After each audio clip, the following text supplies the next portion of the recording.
Bom dia a todos, bom dia nação bugrina, prazer imenso aqui estar falando com vocês novamente, e hoje a gente vai fazer a apresentação do nosso novo superintendente executivo de futebol, Lucas Drubski. Vou sofrer um pouquinho aqui para falar o sobrenome dele, mas com muita satisfação a gente te traz para o Guarani, um profissional vitorioso, jovem e vitorioso e com muita vontade de continuar nessa sequência de vitórias na carreira. Lucas participou aí de acesso já na Série B, só trabalhou em time campeão brasileiro e com laços também bugrinos na família. Seja bem-vindo, Lucas, e um bom trabalho para você. Primeiro, agradecer, Ricardo, e também na sua representação, o presidente André. É um prazer muito grande estar aqui hoje no Guarani. Como você já frisou, e frisou bem, graças a Deus, eu tive o prazer de, até aqui na minha carreira, só trabalhar em clubes campeões brasileiros da Série A, e o Guarani eu vou ter como muito orgulho de colocar na minha história como mais um desses campeões, mais um time grande, um time de camisa forte, pesada no cenário nacional, e que com muita humildade, com muita dedicação, eu espero profundamente poder ajudar o Guarani a conquistar os objetivos traçados, né? Então é um prazer muito grande, eu considero quase como que irrecusável o convite, né? E muito feliz de verdade em poder estar aqui hoje. Agora vamos dar início às perguntas. Pois não, Washington Mello, Rádio Central, seja bem-vindo, Lucas. Gostaria que você se apresentasse, né, a torcida do Guarani, pelos clubes que você passou, você também pudesse destacar, né, os trabalhos aí vitoriosos na sua curta carreira, né, apenas 31 anos. Bom dia. 32, 32? Faço 33 em setembro. Opa, beleza. Se Deus quiser. E a idade, jovem ainda, indiscutivelmente, não tão quanto eu já fui, como gostaria, mas ainda jovem, mas uma carreira não tão jovem, eu tenho quase 10 anos já vivendo do futebol. Eu estive no Atlético Mineiro quando eu comecei como um estagiário de gestão na base e também no jurídico, e como profissional do futebol mesmo, eu começo minha carreira no Cruzeiro, na base, onde eu fico 3 anos, depois vou para o Sport Recife, né, ali já no profissional, como supervisor, rápido como supervisor de futebol, e já depois como diretor executivo no Sport, onde eu também fico 3 anos, e depois Bahia, e agora recentemente Curitiba. Então, são quase 10 anos aí somados, e que, graças a Deus, eu tive o prazer de participar de conquistas muito bonitas, né? Tanto o acesso e o vice-campeonato da Série B em 2019 pelo Sport, o título do Campeonato Pernambucano em 2019, o título da Copa do Nordeste com o Bahia em 2021 e algumas boas campanhas de cumprimento de metas, de objetivo, né? Seja a permanência em 2020 na Série A com o Sport, com uma receita baixíssima, disparada, a menor da Série A, e a gente consegue campanhas boas de Copa do Brasil na época do Bahia, saindo apenas para o Atlético Mineiro, que foi campeão naquela edição de 2021.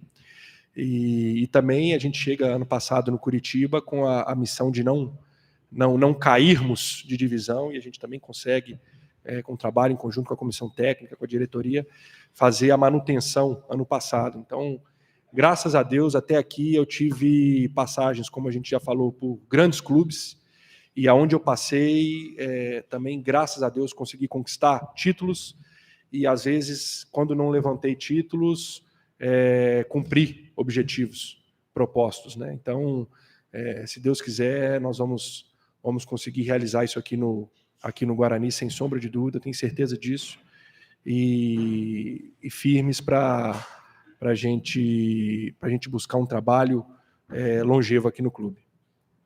Bom dia, Lucas. Bom dia. Ricardo. Boa tarde já, né? Passou do meio-dia. É prazer. Mas eu não almocei ainda, então eu bom também dia. não. Acho que ninguém é aqui. Então, bom dia. Bom dia. Tô com fome, Chitão. Eu sou o Victor Freitas, do Bugrecast. Prazer falar com você. Seja bem-vindo. Você chega no Guarani já num momento importante, né? O Guarani em busca de um novo treinador. Acho que essa é a sua primeira tarefa e já é uma grande responsabilidade. Queria saber se esse trabalho já começou desde o primeiro contato ali que você teve com a diretoria, até no anúncio oficial na quinta, ou se essa busca, esse trabalho está começando de fato hoje, se já tem alguns nomes no radar aí, no seu radar, no do presidente também.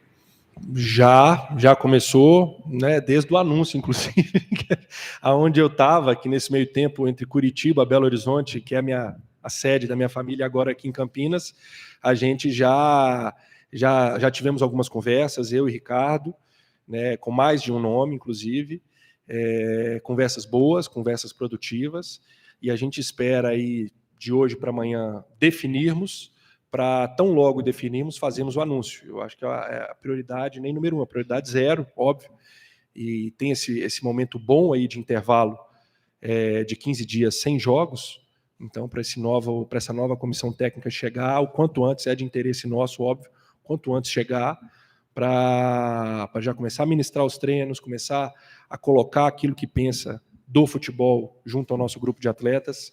Então, acredito, sinceramente, que de hoje para amanhã a gente define, e tão logo a gente defina, a gente vem anunciar o novo treinador.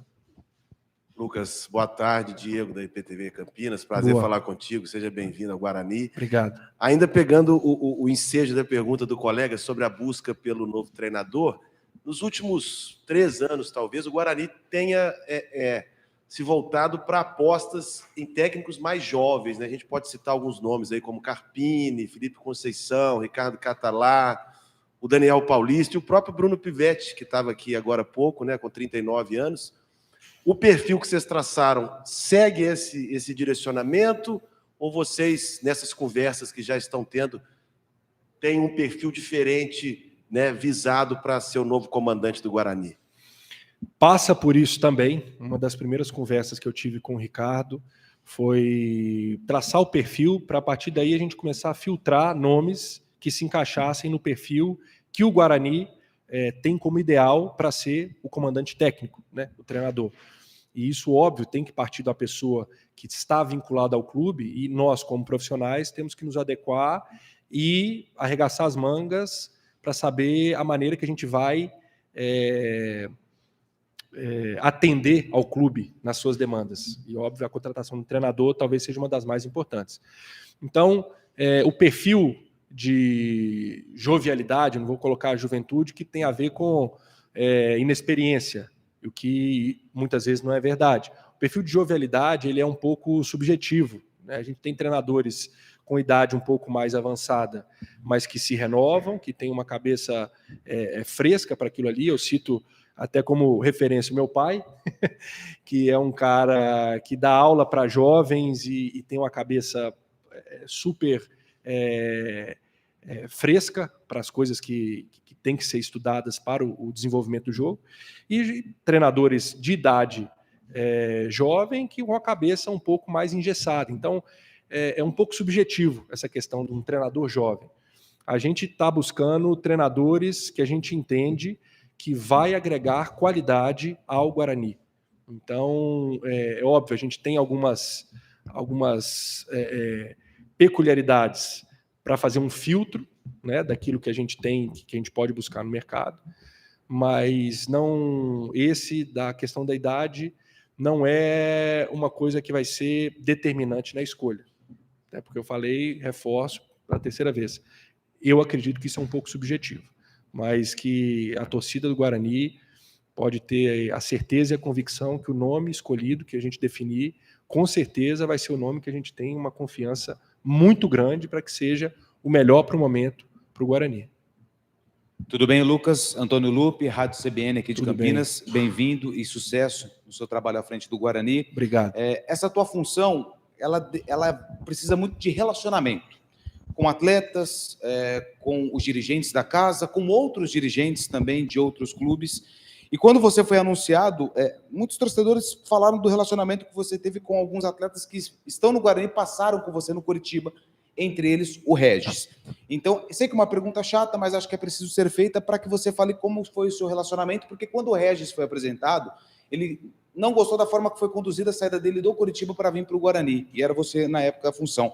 Como é que é o teu relacionamento, não só com ele, com os outros atletas que já trabalharam com você e hoje estão aqui no Estádio Brinco de Ouro da Princesa? Obrigado.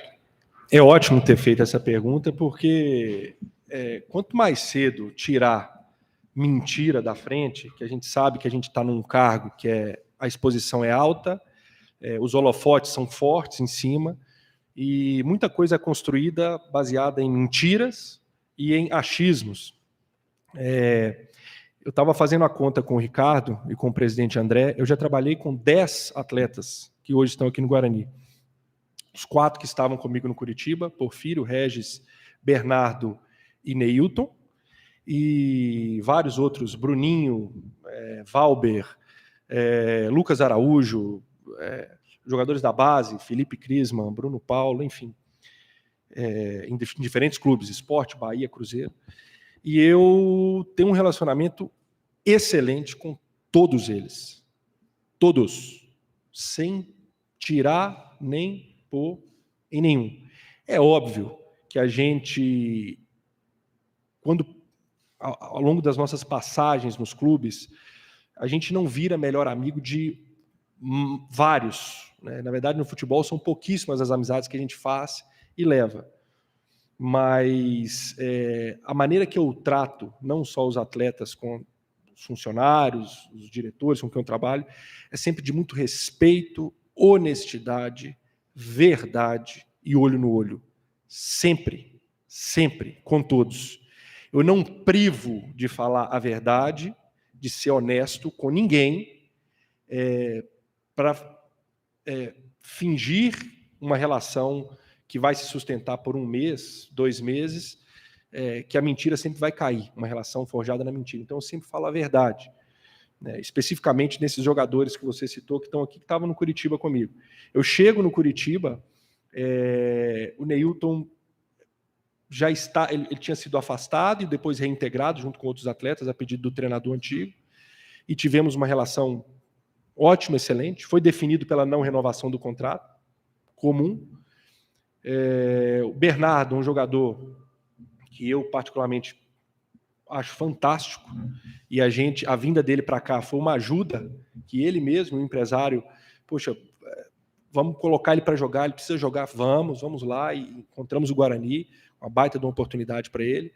O Porfírio, outro jogador que a gente ajuda, porque o contrato dele encerraria após a janela fechar, então se a gente quisesse fazer qualquer tipo de sacanagem, entre aspas, de segurá-lo depois que a janela fecha, ele só poderia atuar na abertura dessa próxima janela agora, e uma das primeiras coisas que a gente faz, tanto com ele quanto com o empresário, é falar: fica tranquilo, nós não vamos fazer sacanagem com você se a gente não for exercer a opção de compra. Nós vamos te liberar para você encontrar um clube para você, e foi isso que a gente faz, até sem ter naquele momento uma peça de reposição à altura, mas a palavra dada, isso eu falo, isso, a palavra que eu falo, eu cumpro. Então a gente libera ele até por pedido, né, dele e do empresário. E o Regis foi envolvido na negociação do Jamerson, né, da ida do Jamerson para o Curitiba, e que foi um pouco complexa pelos valores, pelas questões envolvidas, e é óbvio que gera um pouco de desgaste de todos os lados.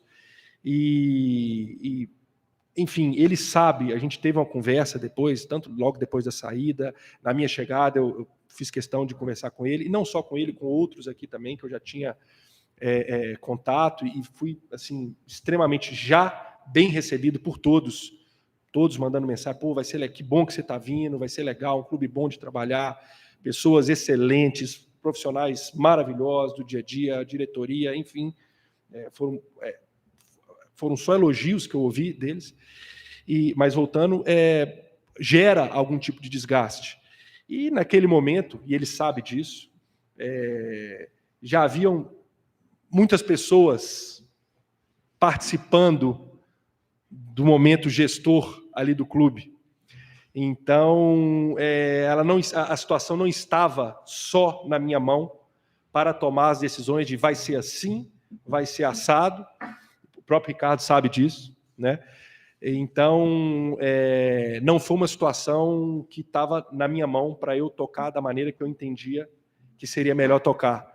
Ele entendeu, ele sabe disso. E de novo, hoje, agora, amanhã nós vamos encontrar, ele com todos, né?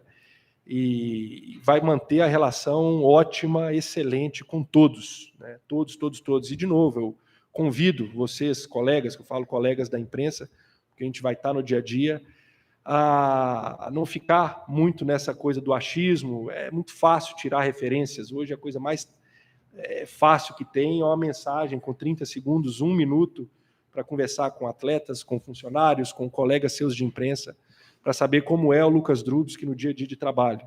Então, isso é mitigado muito rápido, muito fácil. Por isso que eu me estendi um pouco nesse assunto, para a gente tirar isso da frente de vez. Mentira a gente trata como mentira. É claro que no clube de futebol, pela exposição, a gente tem que, às vezes, se dar ao trabalho de... né, a mulher de César nem sempre tem que ser só honesta, tem que se mostrar honesta, parecer honesta também, mas para a gente tirar isso da frente de vez, encerrar, matar esse assunto e partir para o próximo. Lucas, bom dia. Daniel da TV Bandeirantes. Nós estamos ao vivo agora nos Donos da Bola. Desejar boas-vindas para você, boa sorte no trabalho. Obrigado. Já pensando na abertura da janela de transferência agora no meio da temporada, já tem pensamentos aí para o Guarani no mercado, algumas posições, setores que podem ter preferência nessas negociações? Eu tenho visto, eu já, antes de acertar com o Guarani, até pela a profissão, é inerente a gente assistir jogos, a gente ficar atento nas competições, né, A, B, C, enfim. E eu assisti alguns jogos do Guarani, mas assisti com mais critério, obviamente, os 2 últimos, né, tanto o jogo contra o Vila, quanto o jogo contra o Novo Horizontino. Então, a gente já teve a oportunidade, eu, Ricardo, o presidente André, de conversar algumas coisas sobre elenco, mas até pela importância que a gente dá na participação do treinador. Isso é uma coisa que a gente bate muito de ideia de montagem, de formatação de elenco. Até para a gente dar uma importância grande à participação do treinador na montagem, a gente primeiro, nós estamos focando nessa escolha, né, para a gente definir rápido o treinador, para aí sim a gente partir para uma busca mais agressiva de nomes específicos. Seria muito leviano da minha parte eu chegar aqui para vocês e falar que a gente precisa reforçar a posição X, Y ou Z, tendo visto 2 jogos com mais critério, que foram esses 2 últimos. É claro que a gente tem acesso aos jogos até aqui, né, por vídeo, enfim, mas até sem uma conversa, tanto com a comissão técnica da casa, né, com o Benhur e do novo treinador, seria um pouco até imprudente da nossa parte a gente já começar a trazer esse ou aquele. Então, assim que a gente tiver a definição do treinador, com o anúncio, ele já estando aqui, a gente vai começar um pouco mais firme essa discussão de nomes. A gente já tem, óbvio, algumas ideias, alguns nomes que a gente tem, já trocamos algumas informações. A gente, no mercado, a gente não desliga, a gente sempre está vivo, a gente sempre está conversando.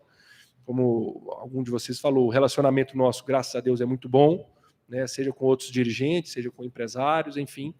Então a gente já está montando o tabuleiro de xadrez. Agora, começar a fazer os movimentos com as peças que a gente achar que tem que fazer, a gente vai começar a fazer depois do anúncio do treinador, que eu espero profundamente que seja o quanto antes. Ô Lucas, gostaria que você falasse também sobre o seu método de trabalho, né? Porque o ex-executivo Rodrigo Pastana era bastante centralizador, né? Inclusive, ele discutia performance de atletas com a comissão técnica.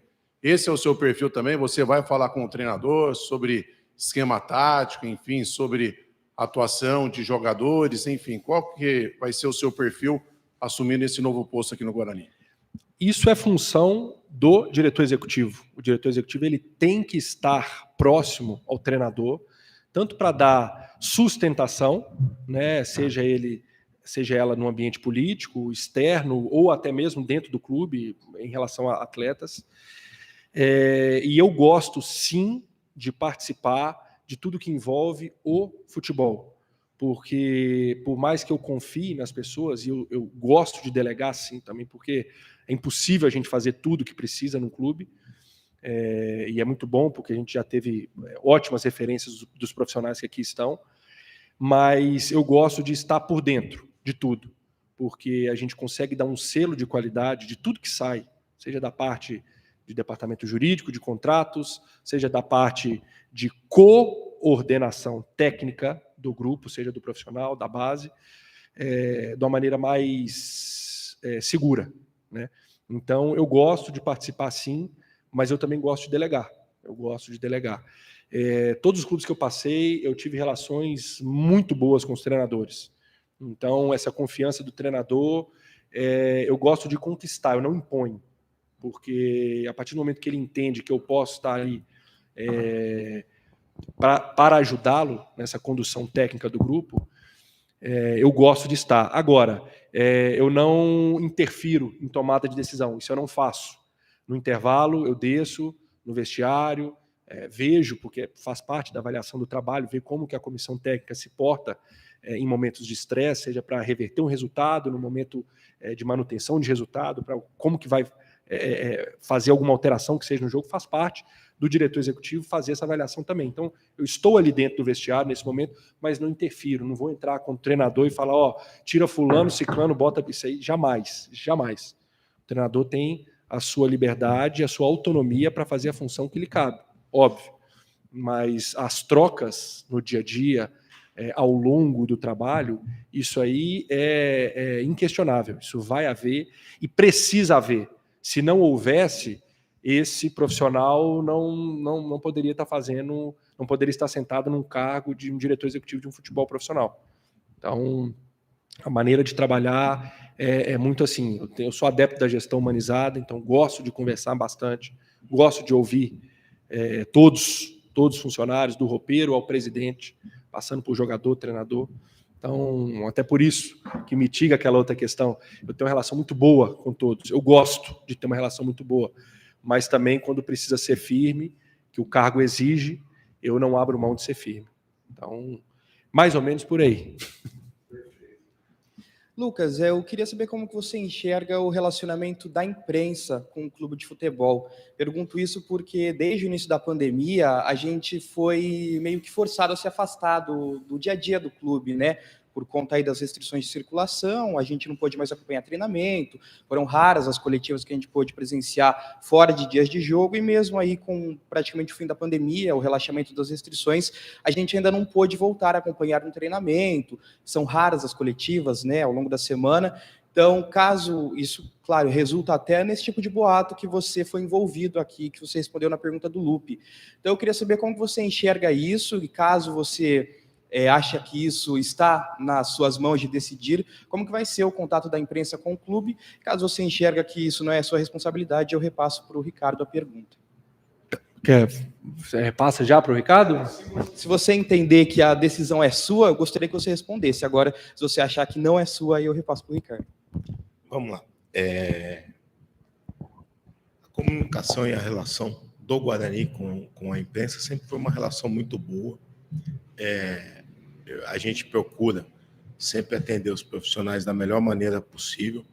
A gente está passando por uma reestruturação do departamento de comunicação, até nosso vice-presidente, o Adriano, ele está aqui, está com essa missão de reestruturar o departamento de comunicação. A gente tem que ter uma relação muito próxima, eu prezo por isso, porque quanto mais você se comunica, mais você minimiza esse tipo de notícias, ou notícias no geral, que eu falo, notícias distorcidas, notícias às vezes equivocadas. Então, o Guarani, ele precisa se comunicar mais, e se comunicando mais, essas notícias não vão existir. Então, o Lucas, ele vai estar participando, a comunicação faz parte do departamento de futebol do Guarani, e a partir daí, Lucas, Adriano e Conselho Gestor, melhorando a comunicação para que as coisas no Guarani sempre sejam levadas de forma clara e transparente. Vou fazer mais uma questão para o Lucas. Na minha pergunta sobre o Regis, você citou a quantidade de pessoas que estavam envolvidas naquele momento, porque o Coritiba passou por uma transformação agora da SAF, que a gente já viu no Cruzeiro, a gente viu também recentemente no Vasco. E muitos torcedores imaginam que essa seja a solução dos clubes. Mas a gente vê que o Vasco não faz uma boa sequência de jogos, muitos protestos, mirando aqueles que estão investindo no clube. Participando desse processo ali, é claro que agora você não está mais, mas o que você viu que a SAF pode ajudar nos clubes, o que ela pode ser melhorada para que não aconteça o que a gente vê nos clubes, Cruzeiro com protesto, Vasco com protesto, para mudar essa visão de negócio do futebol? Eu não acho que SAF, por si só, seja a solução do futebol brasileiro. Como foi vendido há 3, 4 anos atrás. Agora o futebol brasileiro achou um norte e é isso que vai acontecer. Eu não acho. É um passo importante, sim, porque é uma oportunidade de você apertar. Lembra daqueles gabinetes antigos de computador que tinha um botão reset, né? Tinha um reset, né? Falando em inglês, que é você reprogramar, né? Então, ela te dá essa oportunidade a partir do momento que chega com um montante importante de poder financeiro, para quitar dívidas, para você ter um aporte ali, seja no momento, ou a depender da SAF, de como for, durante X anos, e isso dá uma perspectiva boa de você fazer, de novo, né? Você fazer uma reprogramação do clube e dar os primeiros passos. Agora, tudo depende de como isso vai ser gerido, né? Das pessoas que vão gerir aquilo ali, gerir essa nova máquina. Então, se forem pessoas competentes, profissionais que tenham a capacidade para fazer o que tem que ser feito, eu acho que tem a probabilidade de aproveitar esse reset no clube é muito grande. E isso é sensacional. Agora, se pessoas que não têm capacidade para tomar conta da maneira que se deve, não souber, é a mesma coisa, poxa, você tem uma Ferrari e ela está ali turbinada com gasolina, se você acelera na hora errada na curva, ou você capota, você acaba com o carro, acaba com a sua vida, morreu todo mundo, acabou o plano. Então, assim, tudo depende de quem está ali para gerir. A gente vê clubes estatutários, né, associativos, tendo gestões maravilhosas, e a gente vê clubes, não só SAF, mas clubes que já tinham sido ou nascido ou se transformado em uma gestão por modelo de empresa, né, até mesmo antes da Sociedade Anônima do Futebol, quebrando, passando por dificuldade, então, e vice-versa também, clubes e empresa muito bem, clubes associativos muito mal, do ponto de vista de gestão. Então, eu sou muito crente no que depende da qualidade da gestão em relação a pessoas. Pessoas boas, independente do modelo de gestão, seja associativo ou empresarial, vão transformar aquele clube em um clube bom ou ruim, a depender da sua capacidade para fazer isso. Então, mais ou menos por aí. Eu acho que é muito cedo ainda, o pessoal criticando, como você falou, os exemplos dos clubes, é muito cedo, a gente vai ter um panorama melhor daqui a 3, 4, 5 anos, 10 anos, foi bom, o advento da SAF foi muito legal, não foi bom. Que a gente vive essa cultura do imediatismo, né, e do resultado acima de tudo no nosso futebol, né? Eu saio até do futebol brasileiro, vou para o futebol mundial, existe isso lá também, né? Agora aqui é um pouco mais cruel, é um pouco mais imediato, se é que se pode dizer. Então, as pessoas querem resultados para ontem, querem coisas acontecendo para ontem, senão a gente vai trocar e vai achar. Então, a gente é um pouco vítima a gente que eu falo, não só profissionais, os clubes também são, porque todos têm a responsabilidade, vocês da imprensa têm a responsabilidade na maneira que cobram os clubes e os dirigentes, que absorvem essa pressão e repassam isso para os profissionais, e que o profissional no próximo clube que chegar, sabendo de como vai ser isso, vai tomar decisões que talvez não sejam as melhores para um médio, longo prazo, porque sabe que se não der resultado rápido, a cabeça vai estar à prova. Então, decisões que não são as mais ideais a serem tomadas vão ser tomadas baseadas no medo, então é uma coisa que se retroalimenta, que é tóxico para o futebol, de uma maneira geral. Todos são responsáveis, os clubes, os profissionais, a imprensa, a torcida. Então, para quebrar isso, eu te falo, não tem o caminho das pedras, né? A gente tem o trabalho sério, o trabalho comprometido, que a gente se dedica e se empenha a fazer, e que é o que está ao nosso alcance fazer. Então, voltando, né, ao core da sua pergunta, eu acho que está cedo para a gente falar se SAF é bom ou ruim. A gente tem que esperar um pouquinho de tempo mais. Vamos ver se a nossa conjuntura do futebol nacional vai dar esse tempo necessário para as SAFs se mostrarem boas ou ruins. Lucas, voltando ainda à situação da busca por um novo treinador, como você disse que é a prioridade zero, né, que você tem aqui no Guarani. A semana passada aqui no clube foi muito agitada, né? Teve a saída do Rodrigo na terça, a saída do Bruno Pivetti. E aí, logo que se tem uma demissão de um treinador, a gente começa a tentar buscar informações de bastidores sobre possíveis nomes, né, a serem procurados. E aí, algumas apurações, alguns nomes que estariam em pauta aqui no clube, né, seriam de, por exemplo, Hélio dos Anjos, Lisca, Humberto Louser. Esses nomes estão no seu radar também? Você chegou a conversar com alguns deles, ou isso aí é coisa que, né, aconteceu antes da sua chegada e você já está partindo para outros caminhos? Eu acho que todo treinador é nome. Todo treinador. Isso é uma coisa boa da gente. Eu tenho uma relação muito boa com todos da imprensa e eu tenho certeza que aqui em Campinas não vai ser diferente. Eu tenho um acesso muito, muito bom com todos vocês e vocês vão provar isso durante a minha estada aqui.